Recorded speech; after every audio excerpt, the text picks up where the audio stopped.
Maybe.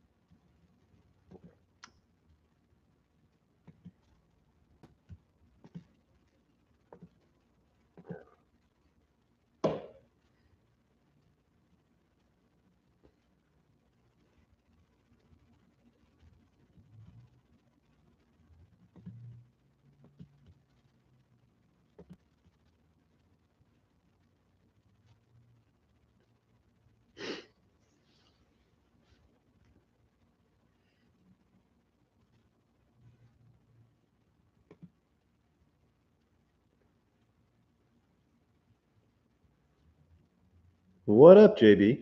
Oh, these allergies are killing me. Sniffling, eyes watering, like I was listening to a Celine Dion song.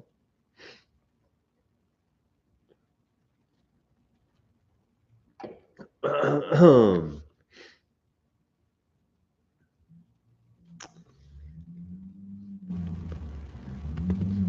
throw in some of my recent ventures into entertainment. Uh, what I watched this month? Hulu. Let's see. The Dropout.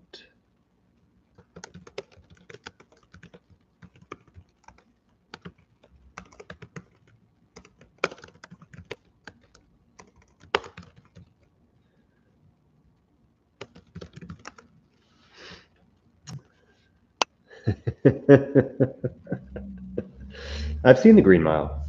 I'm going to take a antihistamine, actually.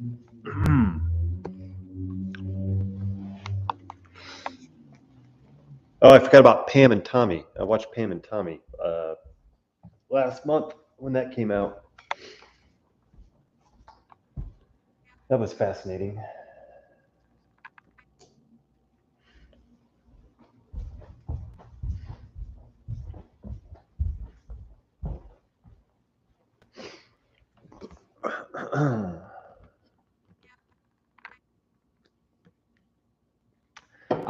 I tried to get through Dune.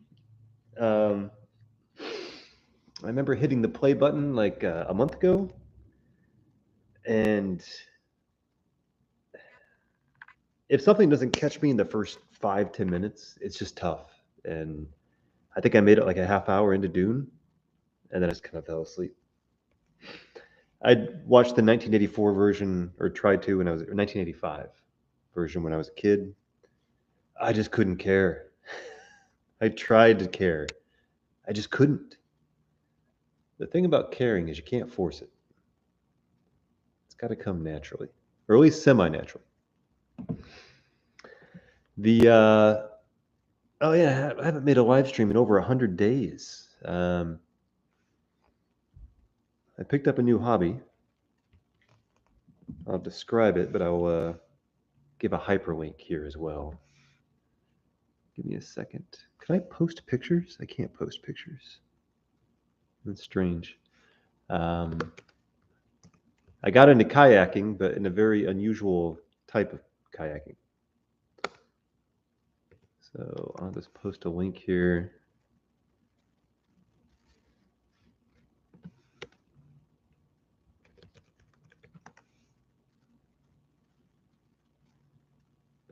If I can find a good image. Let's see.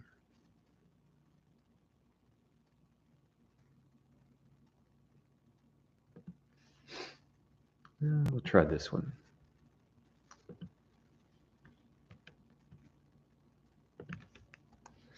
So I bought an inflatable kayak from a fairly popular company called Sea Eagle, but I had no intentions of fishing, and I had really no intentions of paddling, which then leads to the question: how can you kayak if you don't want to paddle? Well, you get a lithium ion battery and you get a trolling motor, and you kind of have an inflatable, portable speedboat. So that's what I did. So I bought that inflatable kayak and a motor in January. And then 1 month later, I finally got rid of my Volvo C30. I had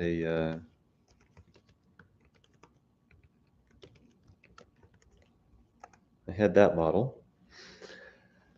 And when I bought the kayak, even though it's inflatable and you can compress it and carry it, you kind of still need like an SUV or a CUV just to have storage for paddles and battery chargers and whatnot. So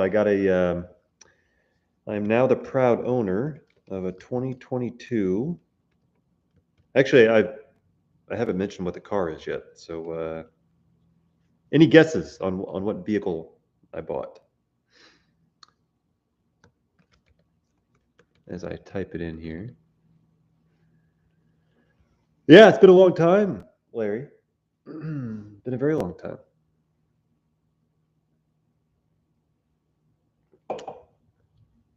I did dry January, and then I did dry February and dry March.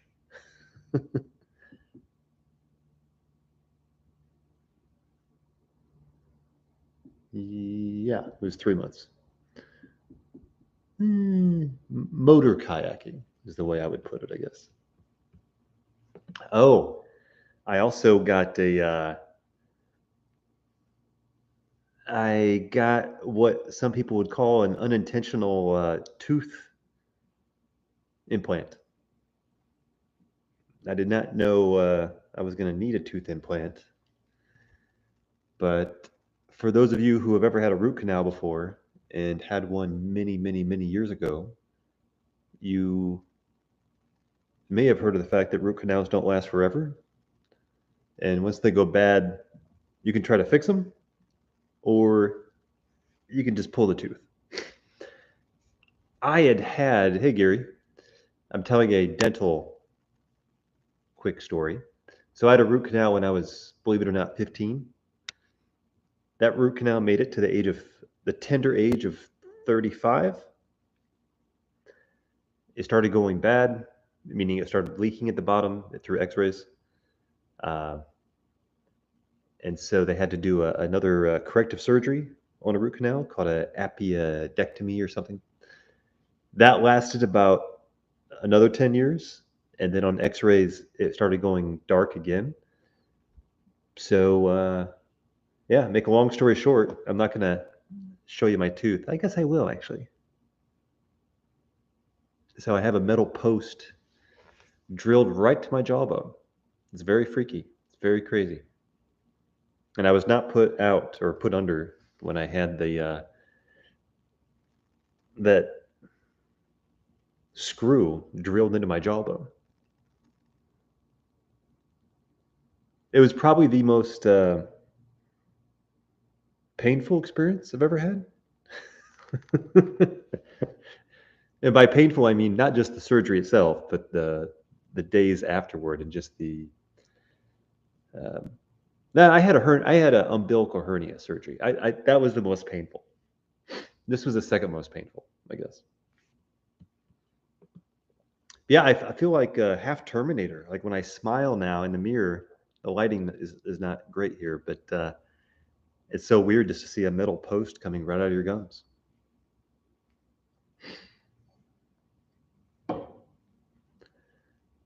Smell of burning hair. What did I mention about burning hair? Sometimes when I smoke Cornell and Deal, I feel like I'm smoking burning hair. That happens occasionally.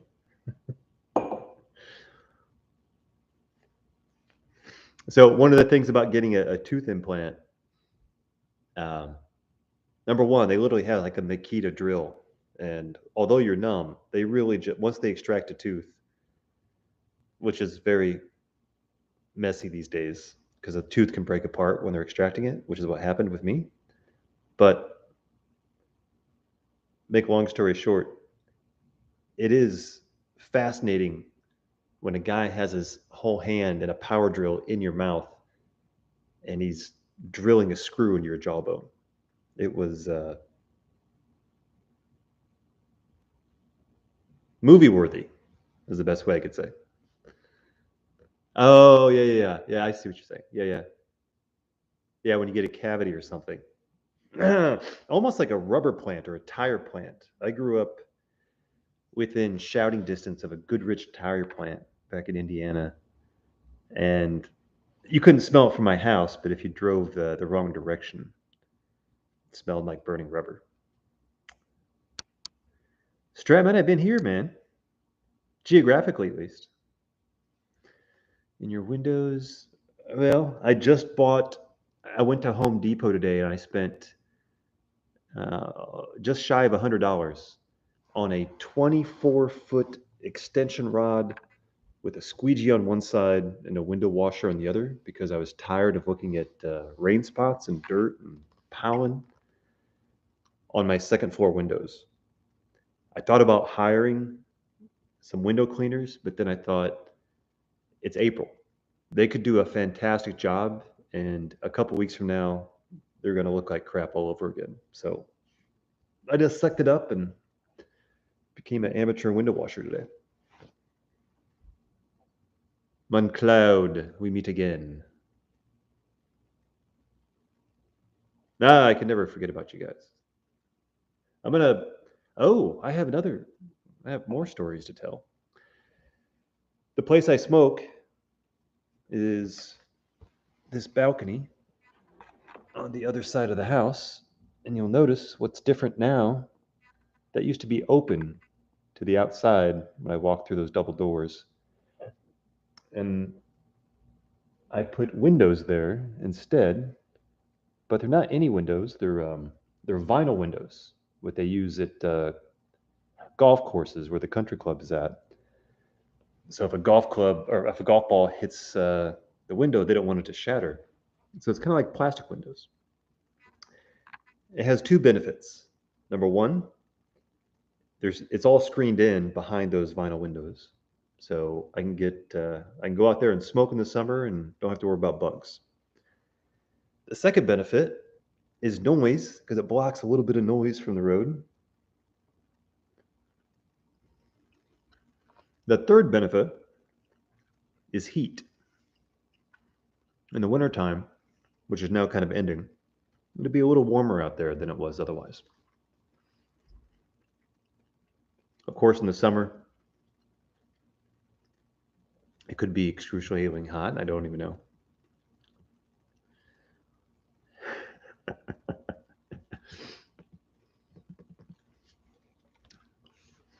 I have some videos here from my kayak adventures. Let's see if I can pull up a very short clip here. Dun, dun, dun. They do open, Gary. Yeah, they're real windows. They open up in sections. All right. I will try to pull up a kayaking video. Oh, come on.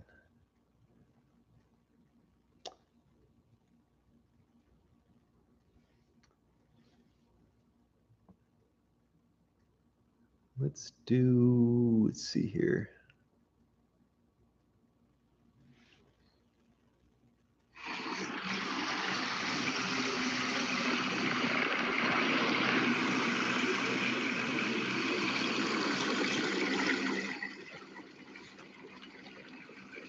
That's my little 24 foot-pounds of thrust 2-speed kayak motor and my inflatable kayak. Let's do one more very briefly here. Here was a windy day. This is last weekend.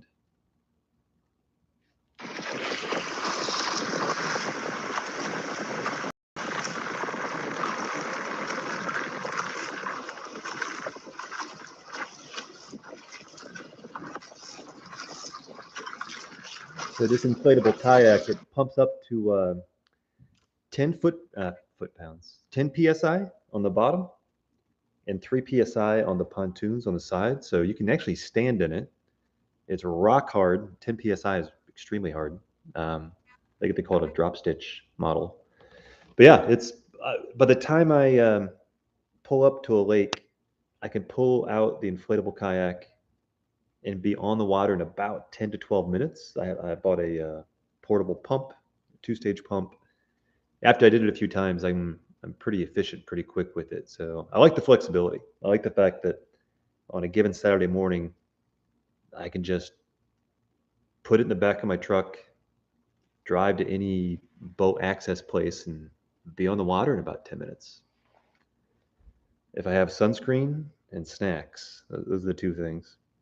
No, McLeod, actually, the funny thing about the kayak hobby, and I just got into it 3 months ago, all the YouTube, when you do like kayak trolling motor or best inflatable kayak, 90% of all YouTube channels are fishermen. I never knew that the kayak industry is really dominated by really high-end kayaks, $4,000 or $5,000 Hobie kayaks. So I think it's really cool. So the only other kayaks I pass on these lakes over the last couple weekends are all anglers, but we have the exact same interests, except I have enough fun just trolling around on the lake. I don't actually need to fish. I'd, I'd rather just, I would actually rather be on a lake with my little trolling motor and a hot cup of coffee and a Black and Mild and just watching angler videos as opposed to actually trying to catch fish. But no, it's been a lot of fun.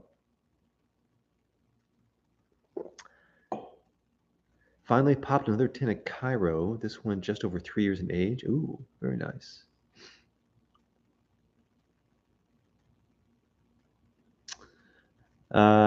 So I didn't smoke. So McLeod, I didn't tell the other important part of getting a tooth implant. You're not supposed to smoke before or after getting a tooth implant because it risks the stud not fusing with your bone, with your jawbone. And I didn't know that. So when I went to get my implant, I had to sign a bunch of waivers saying, smoking any tobacco dramatically increases risk of failure. So I took that pretty seriously. So I haven't smoked a pipe in about 5 weeks until just a few days ago. I thought 5 weeks was enough.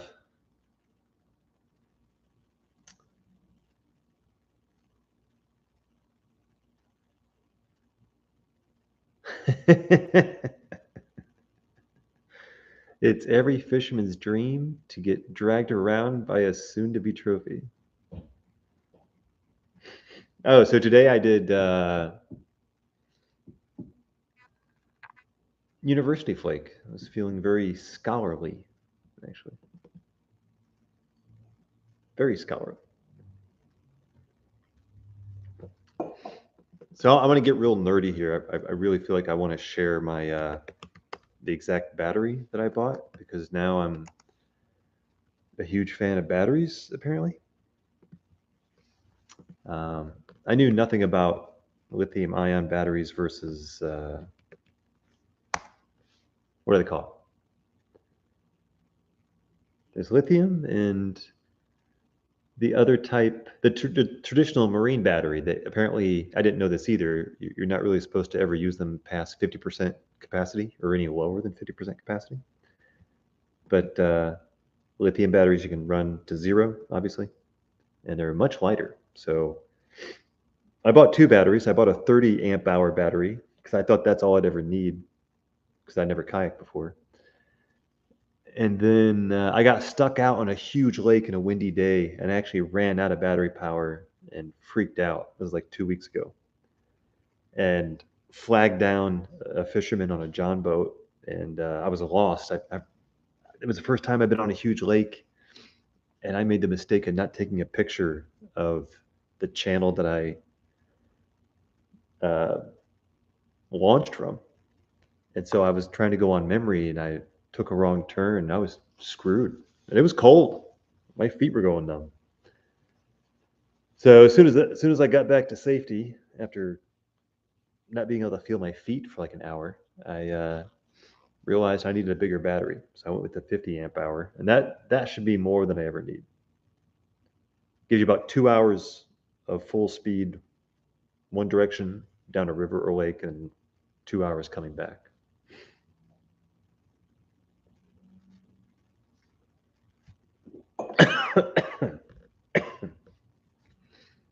Oh, lead acid batteries. That's the alternative. Hot Wings, what's up, man?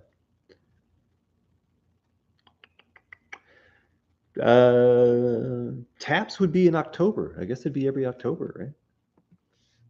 Let's see here. Taps Pipe Show, Richmond, Virginia.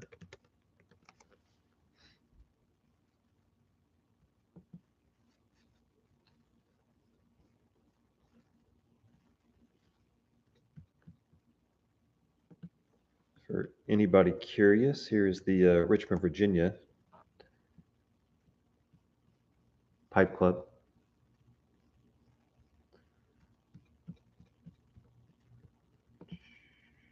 So even though I took 5 weeks off of pipe smoking, I thought when I returned that, the stash that I have would taste amazing.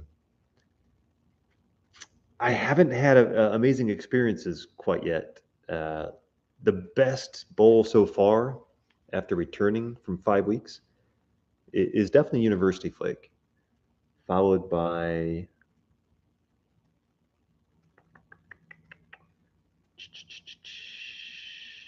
Fillmore, I think. Like those two were nice.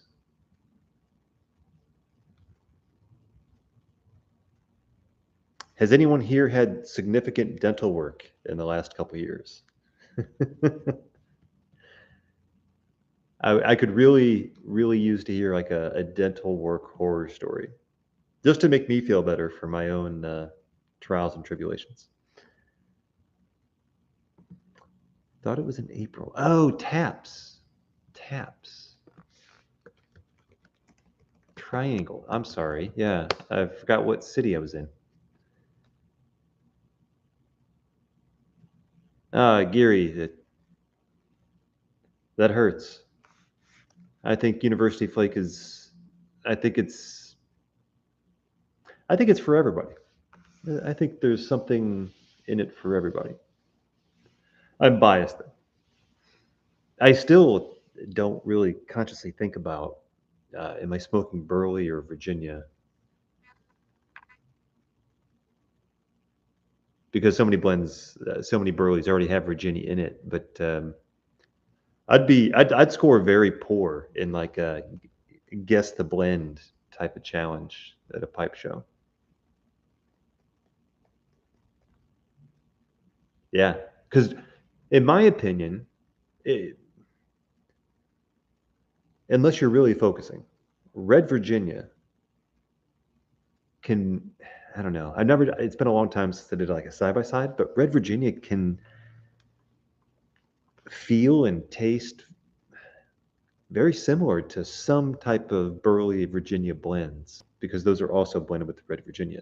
But yeah, I can't pick it out like a bloodhound, like a bloodhound. Never could really. Taps Pipe Show Raleigh. There we go.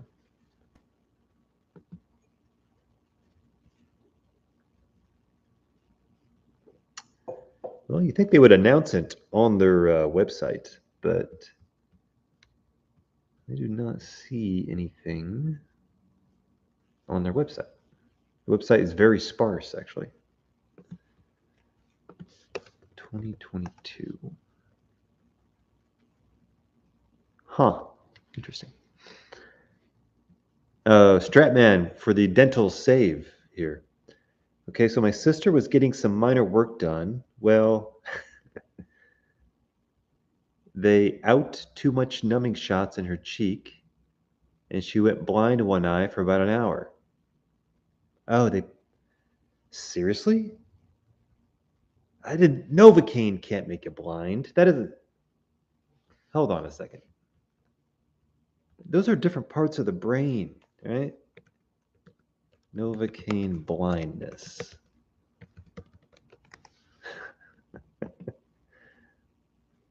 Sudden vision loss after inferior alveolar nerve anesthesia injection is rare, but not unheard of. It's often accompanied by diplopia, well, of course.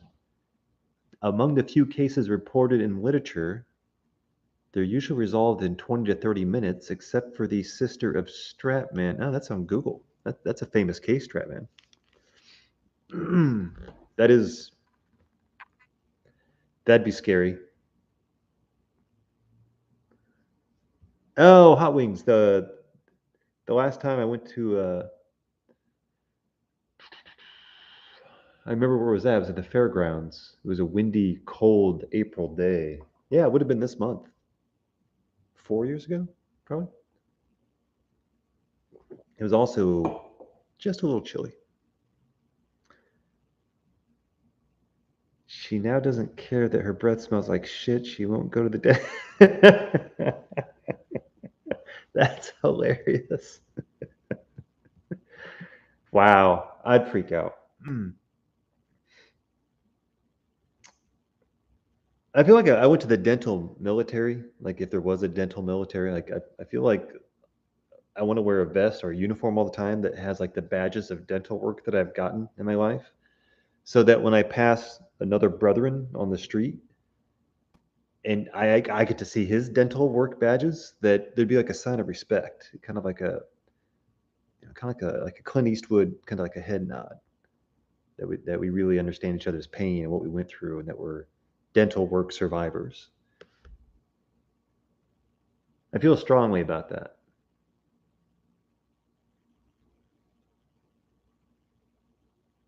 I'm going to look into that.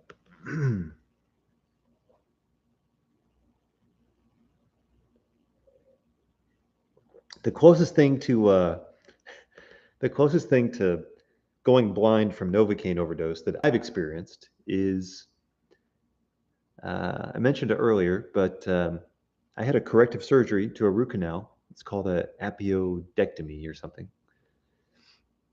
And to make a long story short, the tooth has roots, and if one of the roots goes bad on a root canal tooth already, they have two choices. They can drill in from the top, or in my case, they decided to drill in from the side. The side meaning the side of your gum. And because it's such a serious procedure, they give you oh God, what's it called? They used to sell them over the counter, mini thins. They they give you a drug that makes your heart race and makes you it makes your bronchial tubes open up, and it gives you kind of like a high, but like a kind of like a paranoid high. But they give you the drug before they give you the serious Novocaine so that your body absorbs it faster. And so they gave me the drug, and I didn't know what to expect. And then they said it's going to take 5 minutes to kick in. And it's like, well, can I use the restroom? He was like, yeah, plenty of time. So I went to the restroom. And although I didn't lose my vision, I failed to be able to feel my legs for about 2 minutes. And I came back to the dental chair and I said, Doc, I think I'm having an allergic reaction because I can't feel my legs, even though I was walking. And he said, oh, that's just the epinephrine. Epinephrine. That's what it is. And I said, yeah, we give that to you. That's just a side effect. Yeah. That was pretty freaky.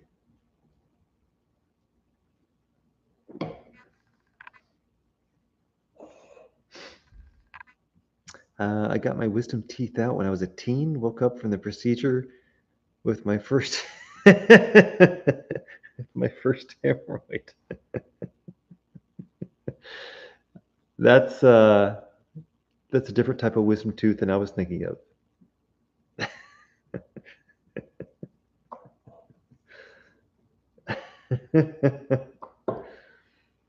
Hmm.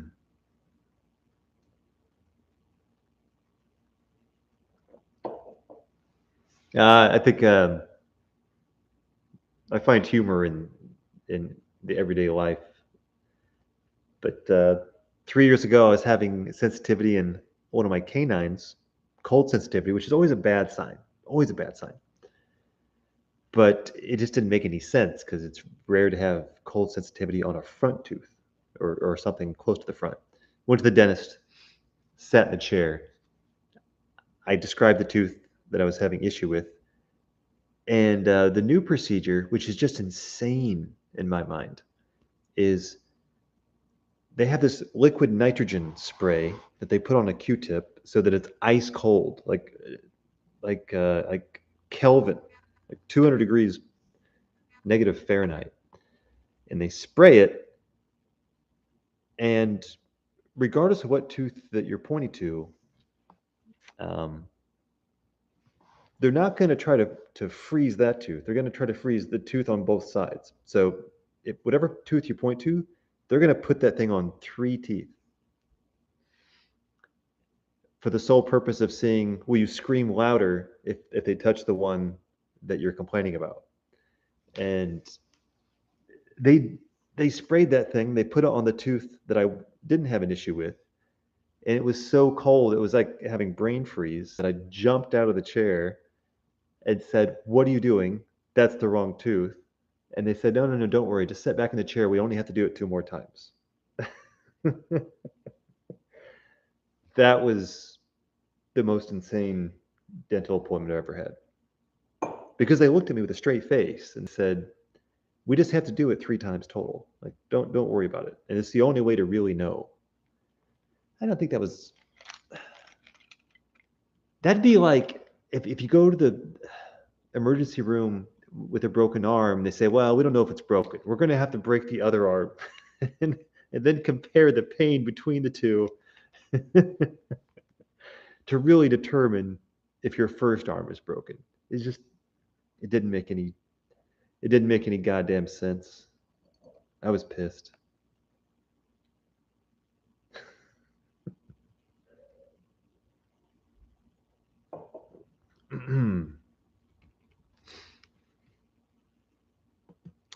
Any movie or show recommendations from the audience here?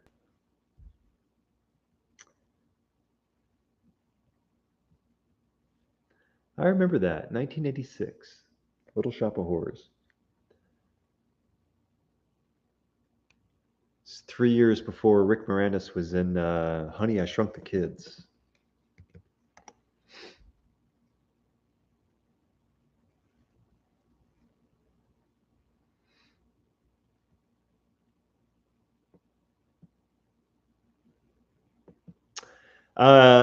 Also, any feedback on recent Cornell and Deal purchases? Is the tobacco quality staying the same? Is it going down? Is it going up? I obviously haven't bought anything new in several months now.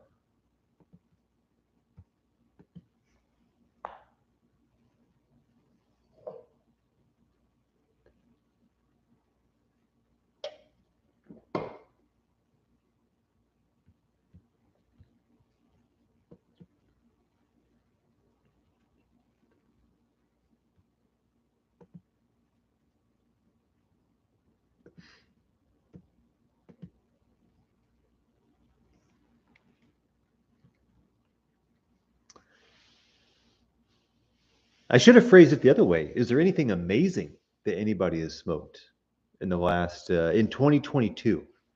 In 2022, has anything blown your socks off? Blown your socks? Knocked your socks off? Blown you away or knocked your socks off? No one ever says blown your socks off or knocked you away. Blown you away, knocked you away. Yeah, it doesn't sound right. Cornell and Deal seems fine to me as of recent. Thanks, Tony. Recently tried Telegraph Hill and loved it. Ooh, Geary, that's... I forgot about Telegraph Hill, man. I wish I had some of that right now. Some of this Broken Flake stuff. Now, I used to be such a big fan of Broken Flake, and now, as soon as I saw this comment with Telegraph Hill, I was like, that Virginia sweetness that you only get in, I forget what you call it. Is it shag? That Telegraph Hill is cut so damn fine. I don't know the word for it. It's not. Is there something between ribbon and shag? Ribbon's pretty thick. Shag is like cigarette rolling. But I had great memories of Telegraph Hill. As a vapor fanboy, they're just not my preferred blending house. I just watched the new Ghostbusters, so made nods and Easter eggs to the first. Made me very happy. The new Ghostbusters movie, I think, got like a 30% Rotten Tomatoes. It was. I watched a lot of movie reviews back in the day. I still never saw it, by the way. Not a big fan of the Easter egg thing, or references for the sake of referencing. Revisited McConnell, Red Virginia. McConnell's. I haven't had McConnell's in forever.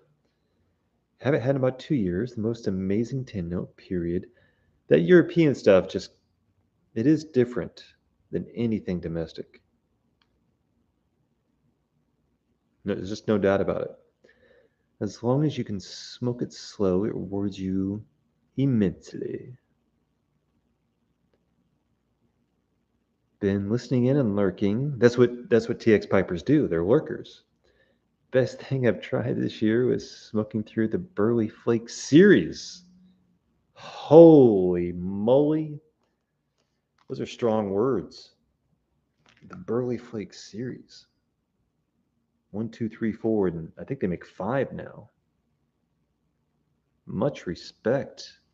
Until I saw the final part of that comment, which is he likes 1 and 2 the best, which makes no sense. You had me till the end there, TX. Oh well.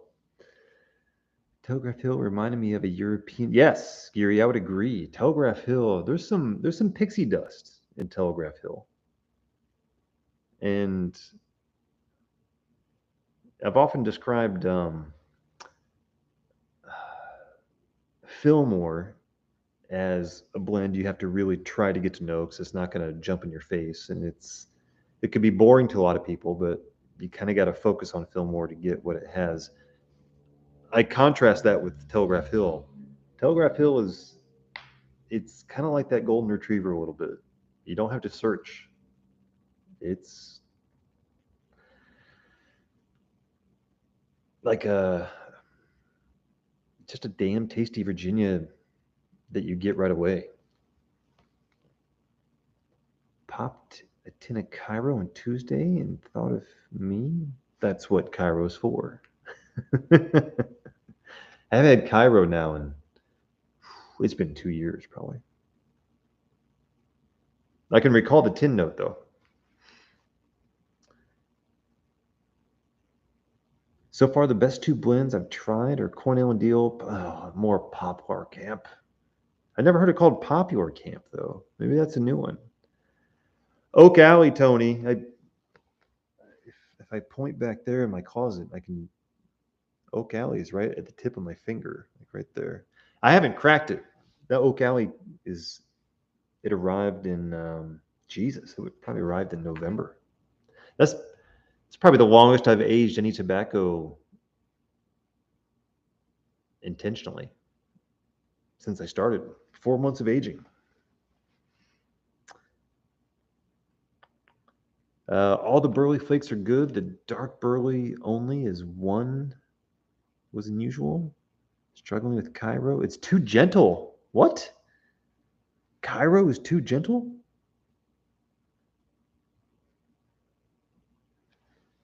Cairo is too gentle? I could see it being too heavily topped for you, but Gentle. I don't know. I think the only Cornell and Deal non-aromatic blend that I have occasionally found too light is Sunday Picnic.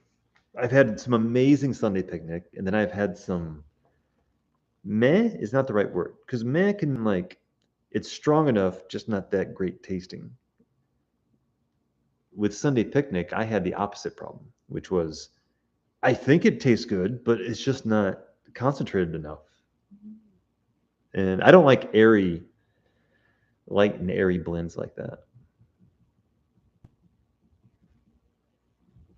I kind of like the Sledgehammer. Yeah, yeah, I agree, Stratman. Oak Alley it's a kaleidoscope of flavors. One of the more complex blends I've ever had. I take that back. It is the most complex. I take that back as well. I'm going to try one more time. It is the most consistently complex blend. Because there are some bowls that it's not that complex. Okay, I'm going to do it one last time. Oak Alley is probably one of the only blends where I actually found myself double checking what I'm smoking because it didn't taste like something I smoked the day before. So it's made me do double takes. That rarely happens because either A, I know, or B, I don't care. But when you really care, that means you must like it.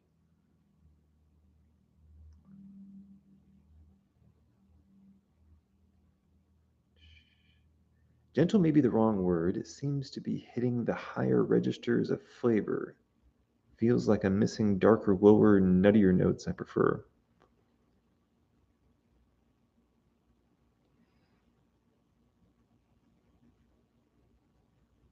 Now I want to smoke Cairo. Damn.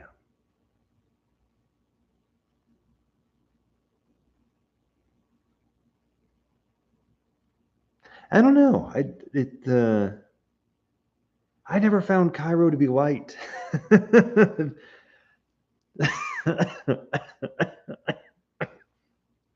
In fact, the charring light of Cairo is, I mean,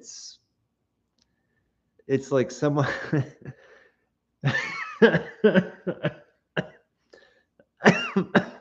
charring light of Cairo is like putting your mouth over a leaf blower, and they start it up, and they put a mixture of potpourri and pomegranate and burning leaves, and you just sucking it in. The charring light is very noticeable, I would say. And then it's almost too much pomegranate at the beginning, and then the pomegranate topping kind of burns off, and then it becomes like a dark red Virginia with leftover notes of pomegranate. By the time you finish the whole bowl of Cairo, it doesn't make you feel like you just finished a big bowl of aromatic, but it makes you feel like you did like a hybrid 50-50 type of aromatic and non-aromatic blend. That's probably the closest to an aromatic blend that I've smoked in a long time. But it dances that fine line between too much flavor and just distracting because it's there.